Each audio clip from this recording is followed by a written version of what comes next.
with the first major departure from WWE following the merger with UFC and more. This is Wrestling Hub. My name is John, and you're watching the Wrestling Report. Before we get into the rest of the video, make sure you subscribe to Wrestling Hub and turn on all notifications to stay up to date with everything in the world of pro wrestling. Also, don't forget to follow us on Instagram at Wrestling Hub Official and follow us on Twitter at Wrestling_Hub.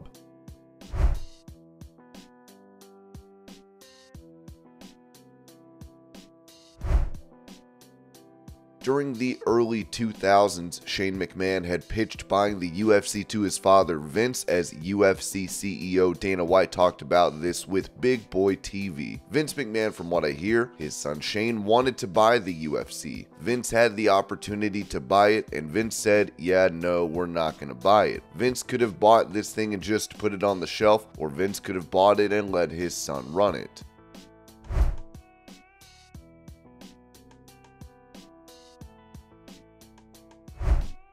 During an interview with ESPN, UFC COO Lawrence Epstein noted this after the merger between WWE and UFC. Where we want to get is where every UFC fan is a WWE fan and every WWE fan is a UFC fan. UFC CEO Dana White responded to this when asked at the Contender Series post-show press conference about it, saying, "Lawrence, I love you. That was one of the dumbest statements of all time. Yeah, I don't know why he said that. I don't even know what to say to that. No, there's some crossover. Some people like WWE, some people like UFC, some people like both. I don't think there's ever going to be a day when we turn every UFC fan into a WWE fan or every WWE fan. What's beautiful about the synergy between these two fan bases is they are very completely opposite. There's very little crossover, and again, maybe he was misquoted. I hope that's the case because I could not disagree with him more."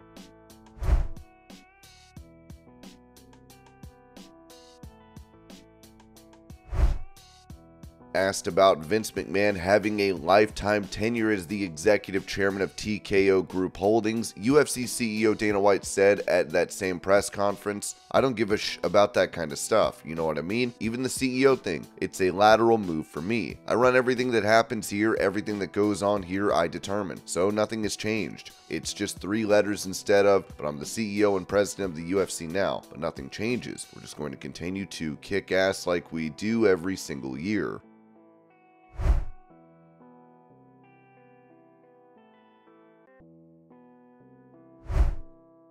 Revealing what is next for Becky Lynch following her NXT Women's title win, it was said that Ringside News asked around the main roster WWE creative team about Becky Lynch's NXT return. "We were rhetorically asked in return, aren't a lot of main roster performers doing stints in NXT while still remaining on the main roster? When we asked if Becky Lynch is taking a break from the main roster to focus on NXT, we were told not that I've heard of. It is apparent that WWE plans to have Becky Lynch continue as NXT Women's Champion on the main roster."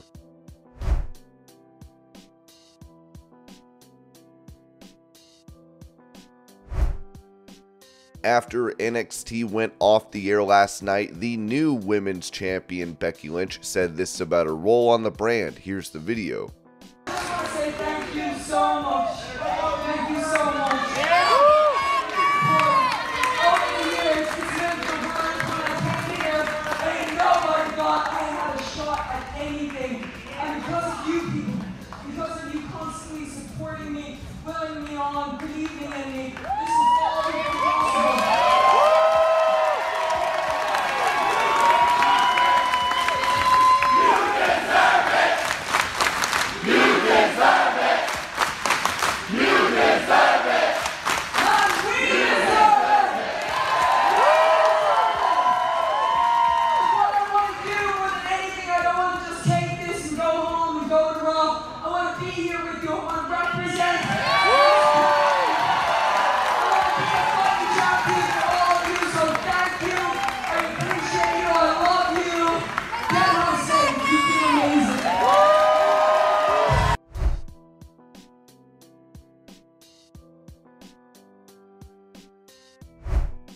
Touching on potentially renewing his rivalry with Brock Lesnar, Drew McIntyre told Essentially Sports, "As far as I'm concerned, not really, because I beat him. We had the run leading up to WrestleMania and then I defeated him for the title. But you know, if Brock shows back up in my life, I'm ready for the challenge. There's nobody like Brock Lesnar. I've seen what he's been up to since last time we tangled, his cowboy run. He's even more terrifying as a good guy smiling with a cowboy hat on somehow. He did eliminate me from the Royal Rumble, so we're 1-1 in the Royal Rumble, and then I'm 1-0 in singles matches, so he's probably the one who's looking to come back and even the odds."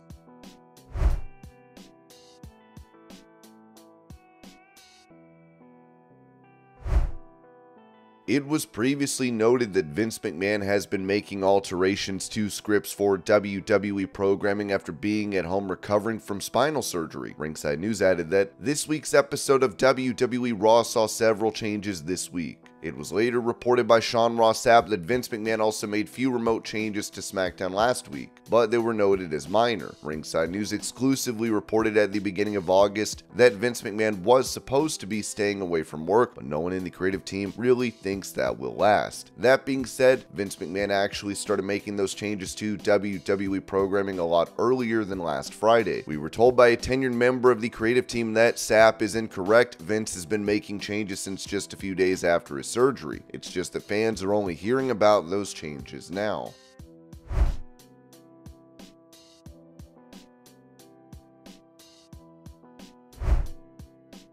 As he was recently discharged from the hospital following emergency surgery, Hacksaw Jim Duggan said this in an update on the situation. "On Friday, September 8th, at an autograph session at the GFFD, I had a high temperature and was in severe pain. Cutting the session a little short, I followed Deborah's and the acting fire chief's advice. We followed the fire engine to the hospital and I was diagnosed again with pararectal abscess. I had a high white blood count which was heading towards being sepsis. I had to have emergency surgery on Saturday morning to drain the abscess. I want to thank the surgeon, his team, nurses, CNAs, and the staff at the Glen Falls Hospital for taking wonderful care of me. I'm feeling better every day. I got permission from my doctors to fly, so Deborah and I will be flying home later today. Thank you for all of your good wishes, prayers, love, and support, Jim."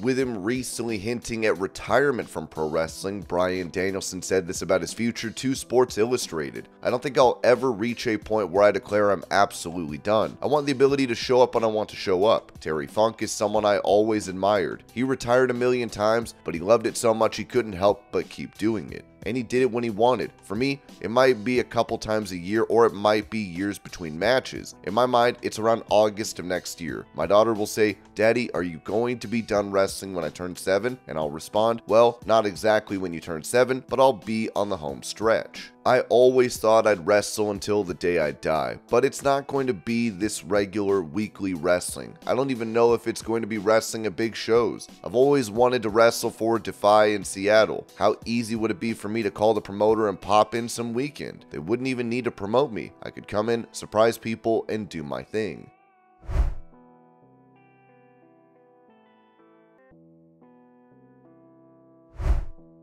For that same interview, Danielson said this about the firing of CM Punk from AEW. "In any job, when you lose somebody who's very important or you lose somebody who you really like working with, that's hard. But everyone keeps doing the job. And anytime there is loss or controversy or struggle inside an organization, it's a chance to bring people closer. It's also a chance to divide people. So you have this thing where you can use struggle to make your life worse, or you can use struggle to make your life better. When I lost my father, I came out on the backside. I was worse, struggling with my depression. I've come out of it better. So how you approach something and how you learn from something, that's what makes the difference."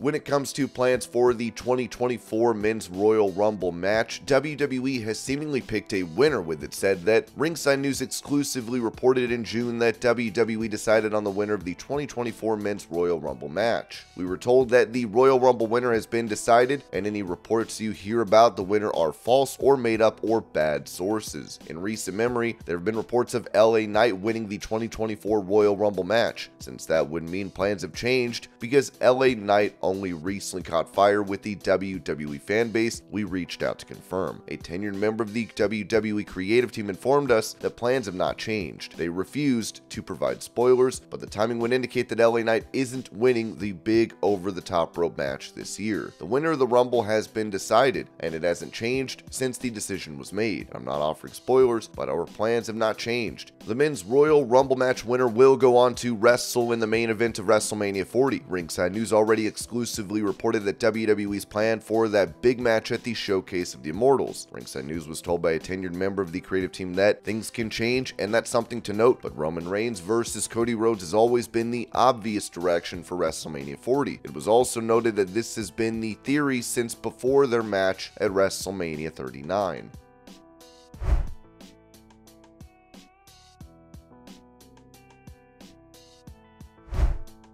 Following the merger between WWE and UFC, a memo was sent out by WWE President Nick Khan, noting that WWE's Chief Financial Officer and Chief Administrative Officer is departing the company. After over 13 years on our board of directors, and almost 2 years after joining WWE full-time as our CFO and serving as President/CFO, Frank Riddick will be leaving WWE post the TKO close at the end of this month. Frank is a highly respected colleague, and it has been a pleasure to work alongside him. We are grateful for his counsel, support, and dedicated years of service, and wish him only continued success moving forward, Nick Khan.